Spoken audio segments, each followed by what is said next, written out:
Well well well well well, खैर तुम्हारे भाई ने कल की वीडियो में क्या बोला था? जब मैं वीडियो खत्म कर रहा था ना कल की, उस टाइम में मैंने बात क्या की थी? लेट्स सपोज, ये मेरे अल्फाज थे कि लेट्स सपोज अगर साउथ अफ्रीका जो है वो लीड ले जाता है, तो मैं तुम्हें बता रहा हूँ पाकिस्तानी टीम के हाथ पैर फूल जाएंगे। इनसे दूसरी इनिंग्स के अंदर बैटिंग नहीं होती जब इनके ऊपर लीड लगी होती है।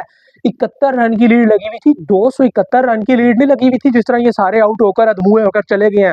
साउथ अफ्रीका की जब तक बैटिंग चल रही थी तब तक लग रहा था कि यार ये तो बिल्कुल फट्टा विकेट बन गया, फ्लैट विकेट बन गया। ये जिस तरह की वो इंग्लैंड के खिलाफ इन्होंने सीरीज में रखी हुई थी, एक एक दिन में 500-500 रन बन रहे थे। मैं तो घबरा गया, मैंने कहा यार ये क्या, ये तो फटा विकेट हो गया। हम तो समझ रहे थे कि ये तो पहले आधे घंटे के अंदर सारे निपटा देंगे, चलो जी आधा घंटा ना करो घंटा कर लो, क्योंकि आते साथ ही आसिफ अफरीदी ने वारिने को चलता किया। उसके बाद इनको जेंसन की विकेट जल्दी मिल गई, हार्मर की विकेट जल्दी मिल गई, उसके बावजूद इनका ये हाल। और मार किससे खाई आज इन्होंने? रबाडा से। मुथुस्वामी 89 रन नॉट आउट गए, मुझे उस चीज का कोई दुख नहीं है। उसने बहुत अच्छी बारी की और उसका रिकॉर्ड था, ऑलरेडी रिकॉर्ड था, वो बैटिंग कर लेता है। लेकिन उसने भी आज अपने करियर बेस्ट इनिंग खेल दी और नीचे से रबाडा साहब ने भी आज अपनी करियर बेस्ट इनिंग्स खेल दी। और सबसे बड़ी चीज, उसकी मेडन 50 भी होगी आज, जाहिर सी बात है। इससे पहले उसके 47 के 48 हाईएस्ट थे, आज उसने 71 करके तो अपने हाईएस्ट बना दिया। मुझे दुख इस बात का कि इन्होंने रबाडा से मार खाई है। रबाडा से क्यों मार खाई है यार, मुझे इस बात का जवाब दो। पहले इन्होंने जो है मार खाई वो महाराज साहब से, वो भी 30-35 करके चला गया। उसके साथ जो है पार्टनरशिप लगी मुथु स्वामी और केशव महाराज की, 78 रन की पार्टनरशिप लगी। उसके बाद ये जो थी इनकी लास्ट विकेट पार्टनरशिप 98 रन की लगी है यार, कुछ खुदा खौफी होती है। अनइंस्पेक्टेड चीज कर दी साउथ अफ्रीका ने, यकीन मानो अनइंस्पेक्टेड चीज कर दी। और वो जो हम कहते होते हैं ना once in a blue moon, ऐसा होता है, वो once in a blue moon हो गया आज। आज ब्लू हो गया सारा कुछ, ब्लू नहीं बल्कि ब्लैक हो गया पाकिस्तानी टीम के लिए, कुछ नजर ही नहीं आ रहा इनको जब मारना शुरू किया साउथ अफ्रीका ने। यकीन करो कि यार ये बिल्कुल हमारी वाली जो टीम है अनइंस्पेक्टेड टीम है। जीता हुआ मैच हार जाएंगे, जहां से कोई एक्सपेक्ट भी नहीं कर रहा होगा वहां से ये मैच ले जाएंगे। और जहां पर होगा कि जी वो जो टीम है कमांडिंग पोजीशन में है जीत जाएगी, वहां से ये बाहर हो जाएंगे। और वो लोग किधर है, वो जरा सामने आए ना, वो लोग जो कह रहे थे कि पाकिस्तान की टीम बड़ी सॉलिड पोजीशन में लग रही है, 300 हो जाए तो हम मैच जीते हुए हैं, 325 भी कर लें तो हम मैच जीते हुए हैं। क्यों भाई, आ गया आराम, 404 बनवा दिए, ऊपर 71 रन की लीड दिलवा दी। मैं इसीलिए कहता हूँ कि भाई मुझे अपनी टीम का पता है, मुझे अपनी टीम की एक एक चीज का पता है कि भाई ये किधर मार खाते हैं, इनकी क्या वीकनेसेस हैं, ये किधर फंसेंगे, ये क्या गंद घोलेंगे, ये एक एक चीज का पता है। और वो इन्होंने आज कर दिया। इमामुल हक के बारे में मैं तुम्हें बताऊं, मैंने क्या कहा था जब उसने 93 किए थे? सारे पागल हो गए, उसकी काउंटियों के उठा कर ले और उसकी कचीजें पढ़ने लग गए भाई ये लोग, कि इमाम ने पता नहीं क्या कर दिया, इमाम ने पता नहीं क्या कर दिया। क्या कहा था? सेकंड इनिंग्स में देखना, अगले टेस्ट मैच में देखना, आई कोई परफॉर्मेंस? एक 93 कर रहे गया था बस वो काउंटियां खेलने के लिए कि बस एक 93 कर लूंगा तो बहुत हो जाएगा। करता ना आज के मैच में स्कोर, जरूरत थी टीम को, क्यों नहीं की? और फिर वो जो एक किताबी किताबी क्या किताबी हमारे जोड़ों में बैठ गया आके, एक तो उसको भाई उठा के करो बाहर, उसकी तो अव्वल जगह ही नहीं बनती थी। पिट मारा हूं मैं जब ये पिछला मैच खत्म हुआ, मैंने कहा यार अगले मैच के लिए चेंजिंग्स कर लो, बैटिंग के अंदर कामरान गुलाम को ले आओ, शान मसूद से ओपनिंग करवा लो, निकाल दो इसे बिड को बाहर, खुदा का वास्ता है कोई परफॉर्मेंस नहीं आ रही उठा के बाहर कर दो। लेकिन नहीं, हम लोग तो करते हैं जिद। और फिर वो जो एक इन्होंने चश्मे वाला बांदर बिठाया होता है, यूं टांग रख के बैठा होता है ऐसे, एक एक चौका लगता है, तो वो अजहर महमूद कोच की मैं बात कर रहा हूँ जी, बिल्कुल मैं उसकी बात कर रहा हूँ, जो मजे से ऐसे टांग रख के बैठा हुआ कि टीम ने जिस तरह 500 रन की लीड ली हुई है, साउथ अफ्रीका को एक इनिंग से मैच मारने लगे, वो इस तरह एन के पैन के टांग पे टांग रख के बैठा हुआ है पवेलियन में। क्या बात है, वेल डन यार, वेल डन। तुझे तो बस डग आउट में बैठने की जगह ही मिलनी चाहिए थी, तो उधर ही अच्छा लगता है तुझे। जो इन्होंने इतना बड़ा ओहदा उठा के दे दिया ना, वो नहीं देना चाहिए था। बाद में वही करूंगा ना कि जिस तरह ये लोग सिफारशी रेलू कट्टे लेकर आते हैं, वो फिर उसी तरह के सिफारशी उठाकर टीम में भी लेकर आते हैं। और ये जो टीम है ना, ये चलाई कौन रहा है? आकिब जावेद, वो जो कठपुतली है ना आकिब जावेद, वो चला रहा है ये टीम, चलाई वो रहा है। अब्दुल्ला शफीक लाहौर कलंदर, शाहीन शाह अफरीदी लाहौर कलंदर, आसिफ अफरीदी लाहौर कलंदर, आधे से ज्यादा तो ये लाहौर कलंदर की टीम है। एक दफा तो कमरान गुलाम भी जो है वो भी लाहौर कलंदर की तरफ से स्टार्ट के सीजन खेल चुके हैं। तो और कोई प्रूफ चाहिए तो बता दो, वो भी मैं तुम्हें दे देता हूँ। ये सारे के सारे लाहौरी घुसाए हुए हैं इन्होंने, लाहौर कलंदर की पूरी टीम घुसी हुई है। और वो जो है हमें परफॉर्मेंस करके देंगे, खोते का सर करके देंगे जब सारे सिफारशी हैं।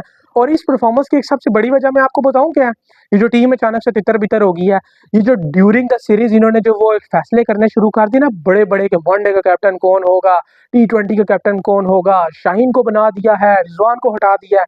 ये सबसे बड़ी गलती, ये सबसे बड़ी गलती है कि जब आप ड्यूरिंग द टूर्नामेंट या ड्यूरिंग द सीरीज इस तरह के फैसले करने शुरू कर दे तो फिर क्या होगा, क्या होगा फिर, वो जो हुआ है वो आप लोगों के सामने है।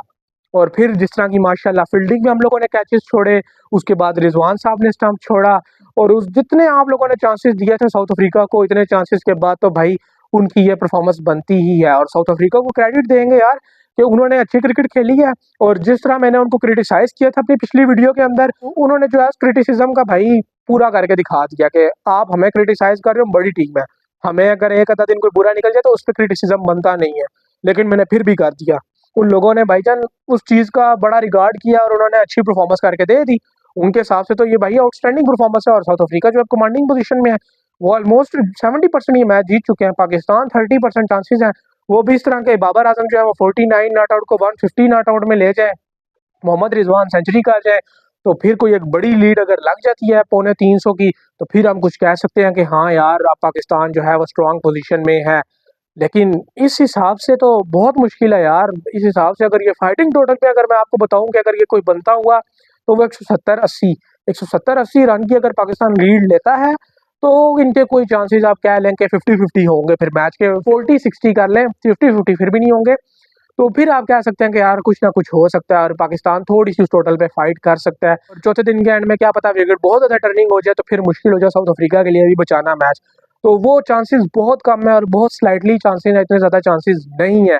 लेकिन अगर हम बात करें आज के दिन की, तो भाई आज के दिन साउथ अफ्रीका ने टोटली वबाल मचा के रख दिया और टोटली पाकिस्तान को आउट क्लास किया। आज के दिन बिल्कुल समझ नहीं आ रही थी पाकिस्तानी बॉलर्स को कि क्या करें और क्या ना करें। और फिर मैंने एक बात ये भी कही थी कि देखो यार आप लोगों को जो है ना चीज़ें असेस करनी पड़ती हैं। एक अजम्पशंस होती हैं बैठ के साजिद नुमान आएंगे सब कुछ उड़ा के ले जाएंगे, लेकिन फिर एक जब चीज़ होती है ग्राउंड के अंदर, एक मैच आपने खेला, आपको पता चल गया कि यार आपके कौन से प्लेयर जो है वो आउट ऑफ फॉर्म है, कौन से प्लेयर जो है इन फॉर्म है। अब आप उनके रिसेंट स्टैट्स देखो। साजिद खान के बारे में प्रेडिक्ट करना थोड़ा सा मुश्किल था, लेकिन आपको टफ डिसीजन लेने हैं। आपने अगर फ्यूचर का सोचना है ना तो फिर आप जो है उस चीज़ को लेकर चलें। तो फ्यूचर के वाले से आपको इब्रार अहमद और या फिर वो फैसल अकरम, इन दोनों में से किसी एक को जो है खिला देना चाहिए था इस टेस्ट मैच के अंदर। लेकिन आप लोग जो है बॉलिंग में सेम कॉम्बिनेशन से गए। और मुबारक देंगे यार आसिफ अफरीदी को कि वो आए, डेब्यू था उनका और उन्होंने 6 खिलाड़ियों को आउट किया और कुछ लाज रख ली, लेकिन उनको दूसरे एंड से बिल्कुल भी सपोर्ट नहीं मिल रही थी। आसिफ अफरीदी ने ही आके स्टार्ट में आपको जो है 2 विकेटें जल्दी लेकर दी, लेकिन कोई और बॉलर जो था उनका साथ नहीं दे रहा था। इसलिए फिर साउथ अफ्रीका के जो टेलेंडर्स थे, बल्लेबाज तो नहीं कहूँगा, टेलेंडर्स ही कहूँगा, उन्होंने आकर बड़ी ही ज़बरदस्त धुलाई की और बहुत ही ज़बरदस्त तरीके से धोया पाकिस्तान की टीम को। और यकीन करें कि वो तो T20 बनाकर खेल रहे थे। रबाडा ने तो कसम खा ली थी कि मैं तो छोड़ूंगा नहीं, और रबाडा T20 बना के खेल रहा था, वनडे भी नहीं T20। ये तो आखिर में जाकर उसने थोड़ी बहुत बॉलें डॉट की तो इस वजह से हमें लग रहा है कि उसने यार बड़ी बॉलें भी ली, लेकिन नहीं, आप अभी भी देखिए उसका स्कोर ज़्यादा है, उसके बॉल्स कम है। तो वो तो T20 बना के खेल रहा था, उसने तो कसम खाई थी मैं आज इनको तोड़ूंगा और अपना सारा गुस्सा निकालूंगा। तो वो उसने काम किया। और हमारे वाले बेचारे फ्रस्ट्रेट हुए हैं, कैप्टन अलहदा गुस्सा निकाल रहा है, सुन कोई रहा नहीं है, वो जिधर खड़ा करता है उधर से भाग के दूसरी तरफ चले जाते हैं। बॉलिंग के लिए आते हैं तो बस सूखे फूके एटीट्यूड दिखाते हैं, बॉलिंग उस तरह होती ही नहीं है जब करने की ज़रूरत होती है। तो भाई मैं तो यही कहूँगा कि अब बल्लेबाजों को करना चाहिए था और बल्लेबाजों ने नहीं किया। अब जो रह गए हैं रिमेनिंग बल्लेबाज वही कुछ इज्जत रख लें तो रख लें। बॉलर्स ने तो काफ़ी हद तक करके दिया ही था, लेकिन एक दफ़ा हो जाता है यार, पड़ जाती है कुट, तो थोड़ा सा बॉलर्स को खैर है यार एज देते हैं, लेकिन बल्लेबाजों को एज नहीं मिलना चाहिए यार। बल्लेबाजों को तो बिल्कुल भी नहीं, खास तौर पे अब्दुल्ला शफीक और शान मसूद, इनको तो बिल्कुल भी नहीं। और ये शान मसूद का आप कहते हैं कि जी ठीक है जी उसने परफॉर्मेंस दी, लेकिन भाई परफॉर्मेंस उस टाइम पे चाहिए ना जब टीम को ज़रूरत है। जब टीम को ज़रूरत है उस टाइम पे आपकी परफॉर्मेंस ना आए तो फिर क्या फ़ायदा, मुझे बताएं ना। आप अगर पाकिस्तान मैच हार जाएगा तो शान मसूद की पहले 87 रन की इनिंग का मैं क्या चार्ट डालूंगा कि उसने हमें जो है परफॉर्मेंस करके दे दी। सऊद शकील साहब मैन ऑफ क्राइसिस में उसे कहता हूँ, पहले इनिंग्स के अंदर 66 किया तो दूसरी इनिंग के अंदर भी 66 कर जाए यार, जब विकेटें गिरी हुई हैं। मैं क्या करूंगा अगर पाकिस्तान मैच हार जाता है, उस 66 रन का चार्ट डालूंगा। तो ये चीज़ है ना कि यार आप एक इनिंग्स के अंदर परफॉर्मेंस दे देते हो तो दूसरी इनिंग्स के अंदर आके किसने परफॉर्मेंस देनी है। फिर हम टीम चेंज कर दिया करें दूसरी इनिंग्स के अंदर, कि नहीं भाई हमारे वाले जो थे वो बस पहली इनिंग्स तक ही चल सकते थे, दूसरी इनिंग्स के अंदर वो जो है थक जाते हैं, उनके हाथ पैर फूल जाते हैं, तो इसलिए अब नई टीम खिला दो, नए बल्लेबाजों को जो है चांस दे दो। मैं कहता हूँ कि हमें फिर रिक्वेस्ट करनी चाहिए आईसीसी से कि यार पाकिस्तानी टीम को जो है 22 बल्लेबाज खिलाने चाहिए, क्योंकि पहले इनिंग्स के अंदर जो है हमारे बल्लेबाज थक जाते हैं, फिर हमें जो है चेंज कर देते हैं टीम। ये एक रूल निकाल दे पाकिस्तानी टीम के लिए आईसीसी से, फिर मुझे यही रिक्वेस्ट करनी पड़ेगी, क्योंकि इन्होंने तो अपना रिकॉर्ड एक बना लिया, तो दूसरी इनिंग्स के अंदर इन्होंने कसम खा लिया कि परफॉर्मेंस नहीं देनी, देनी ही नहीं है भाई। हम लोगों ने कसम खा लिया है और अड़ गए उस चीज पे कि भाई हमारे बल्लेबाजों से रन नहीं होंगे दूसरी इनिंग्स के अंदर खास तौर पे। तो इनको मैं यही कहता हूँ कि जो आपने स्कोर करना है ना वो आप पहले इनिंग्स के अंदर कर लिया करो, इतना कर लिया करो ना, फिर 800-700 रन कर लिया करो, ताकि फिर तुम्हें दूसरी इनिंग्स के अंदर बैटिंग करने के लिए आना ही ना पड़े। तो ये हिसाब है इन लोगों का कि यकीन करेंगे मायूस कौन परफॉर्मेंस दी है और सर दर्द बन गया कसम खुदा की ये लोग। और इनकी परफॉर्मेंस देख के, इन लोगों के हालात देख के ना गुस्सा आता है और बंदा कहता है कि यार इन लोगों के सर फाड़ दें। इन लोगों को अगर पता चल जाए ना कि पीछे कितने ज्यादा जो है वो इनके पापड़ बेले जाते हैं एक मैच कराने के लिए, इतनी हजारों की तादाद में सिक्योरिटी खड़ी होती है, रोडे बंद खुआरी करके हम लोग अभी पहुंच रहे हैं ऑफिस से। आप लोग सोच रहे होंगे कि क्यों इतनी वीडियो ये लेट डालता है, उसकी वजह ये है यार, अभी ऑफिस से पहुंच रहे हैं, अभी जो है इस वीडियो को एडिट करेंगे फिर अपलोड करेंगे, तो टाइम लग जाता है। और ऑफिस से इधर पहुंचने में इतना रश, इतनी ट्रैफिक जाम, इनकी जैसे रोडें ब्लॉक होती हैं, और फिर हमें देखने को क्या मिलता है, रबाडा 71 कर गया, मुथुस्वामी जो है वो 89 कर गया, जो पहली पहली बार आ रहा है इधर खेलने, वो इनको मार के जा रहा है 98 रन की आखिरी विकेट पे, पार्टनरशिप लगा रहे हैं वो दोनों। क्या बात है। कैप्टनसी के फ्लॉज अपनी जगह और बॉलिंग के भी अपनी जगह और बैटिंग के उससे ज्यादा। बैटिंग को तो मैं ज्यादा ब्लेम करूंगा, क्योंकि हमें बैटिंग ने कभी कुछ करके नहीं दिया, हमें हमेशा हमारी बॉलिंग ने ही जितवाया शुरू से लेकर आज तक।